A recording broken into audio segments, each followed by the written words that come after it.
Hi, my name is Darrin Lynch. I'm a product marketing engineer for Intel.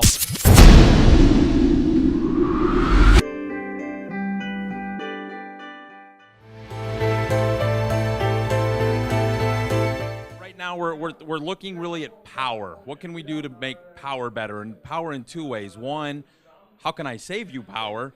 That helps us greatly in things like battery life. That helps us go smaller. That helps us go into a mobile phone, a tablet. And then we're also looking at power from what other people think of, like out here. I have more power in my PC, meaning I can do more. Every time we do a shrink on an architecture, we give ourselves more transistors, which gives ourselves more capabilities, which means even though we're using less power, we're actually able to give you more performance at a given gigahertz, or more performance at a given display execution unit, or in solid state drives, more storage, even though we're in the same form factor. So our products really in the future are looking towards that. We'll have launches every year. The desktop is alive and well. For those of you that have heard that it's dying, we're not going away.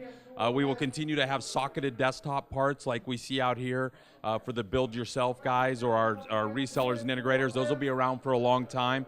Mobile, we're building bigger and better parts all of the time. I think what you're going to see over the next couple of years in mobile you'll start to be shocked over what a mobile platform can do. And even in tablet, we're starting to get to the point where we're gaming so much on a tablet. Everybody's playing, whether it's shooting birds at pigs or whether it's doing something. We're going to go further and further with both our graphics and our power there, and you're going to be able to start playing real serious games on a tablet very soon. The ultimate enthusiast toy, right? We take this cork that we build and we put it on a little board, and we're allowing people to play with it the way they want to play with it. We know there's a competitor board out there, but we don't see it as a competitor board, because what we're doing is you're enabling the next generation of people to go off and do things, and that's an incredible thing to do. So we're not trying to outsell anybody there. They're not trying to outsell us. We're trying to really turn the industry on to go do new things, and we want to partner with schools, universities. We want to partner with all these guys and say, using the Galileo, here are the different things you can go do. Here are the new things you can learn. Now go invent new things with that, right? Without investing in a multi-million-dollar computer lab, you're buying these little things and you're able to go off and do those kinds of things. We don't have delays. We have, since there's no set launch date, what we're trying to do is figure out the best time to come, and we're trying to figure out, do we want to make a change here? Do we want to make a change there? How do we want to do this so it comes out to be the best possible part? So we've delayed our internal stuff a little bit to what we thought we were going to do, but we're not delaying it so much that the market's going to miss us, right? We will still be there in 2014, no worries. We do not want to go to the end of 2014. We want to be earlier than that. So we have a little bit of an internal delay. It's not a problem with the part. It's a brand new process technology, and we always have a little issue with that because we're going down to the new process technology, right? But we don't have any problems with the chip. It's healthy. We're on schedule to launch in 2014, and you will see Broadwell-based platforms in the market. The difference between Haswell and Broadwell, obviously the biggest one is going to be 22 versus 14, right? So we will have that. From there, we will start seeing drastic power reductions. The difference between what we called Ivy Bridge, a 3rd gen to 4th gen Haswell, was incredible, the power reductions we had. Now we're going even further.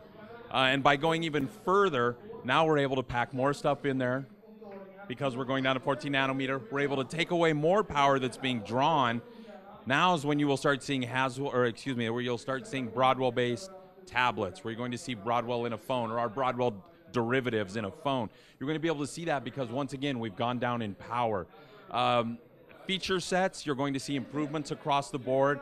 We have a couple of little things that we'll be throwing in there, of course. Those will be announced when we bring the part out, but trust me, we'll have new features on there. Once again, lower power, higher performing. If you're a guy who's looking for, say, an Ultrabook, and you're looking, Broadwell is going to blow your mind. We realize that everybody has a phone. Smartphone penetration is amazing. And then we start to look at tablets. Everybody wants a tablet. Most people aren't sure why they want a tablet yet, but they see them and they want a tablet. I love my tablets. I have multiple ones. My family has multiple ones, be it from ebook readers all the way up to the highest end tablets. We want to be inside of those. We think we can bring something that other people cannot. If you look at the Surface Pro 2, right? The fact that that's I call it a sort of tablet because it's a tablet, but I mean, you're running full Windows on there. You're running a full Windows Office suite. If you want that kind of form factor, that's amazing. If you look at our the Asus Transformer, amazing how that thing works, right? We have detachables with basically a tablet on top. Everybody wants a tablet. Everybody wants a phone. Phone, we're playing catch up. There's no doubt about it. We'll get our 4G out there. We're bringing down what we call our Bay Trail processors. They're going smaller and smaller. You're going to see them everywhere in 2014 in both tablets and phones. Everything we want is voice control, right? To us, voice control is just a great thing to have. I use mine all the time driving down the road, right? Hey, Siri, call home, right? Or whatever.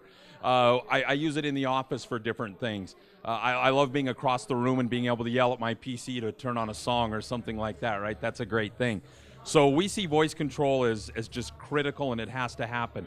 We want to take the voice control and we want the software to use our hardware more, right? So we want it to be sucked in and instantly become part of our hardware, and our hardware to be able to transcode that voice much faster and use it much quicker. So for us, it is very important, and we want it on phones, but we also want it on tablets. We want it everywhere. So any device you pick up, if it has Intel inside, it's going to work like this. Like the Apple model likes to do, right? If I pick this up, I say, Siri, do this, right? We want to pick this up. Ours obviously won't be named Siri. But we'll have something like that, and just we want it to be able to run across the board. I'm not saying we're writing the software. We want to go out and enable the market so everybody can use our stuff, but we want to pull that into our processor to help make it faster and work better and use less power.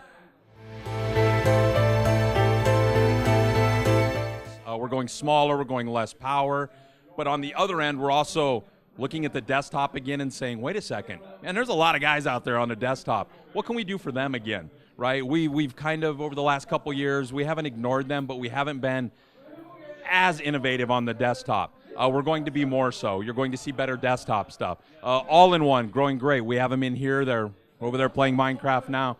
Those things are great. Beautiful form factor. If that's the kind of thing you're looking for, I don't want a monitor, I don't want a big box, I want it all in one. Beautiful devices. Tablets will be everywhere. Phones everywhere. Convertibles or two-in-ones, which I like even, being able to just pop my top off and then walk around, right? All of these things are our future, and we plan on being everywhere. We will be integrating security even tighter into our processor, where when we acquired McAfee, we said, oh, you load this virus protector. What if you didn't load it, but it just came in your processor? Oh, I'm protected that way, right? We want to put more of that in there, so what's in the processor talks to the virus scanner, so we can help keep everybody safer. We want to be in every device in the world, and that's our goal. How do we get there? We have a lot of big competitors out there. We know that. They make very good parts. We want to go head-to-head with them, and we think when people try both parts, we think they're going to end up liking Intel. Playing with anything less means you're missing out.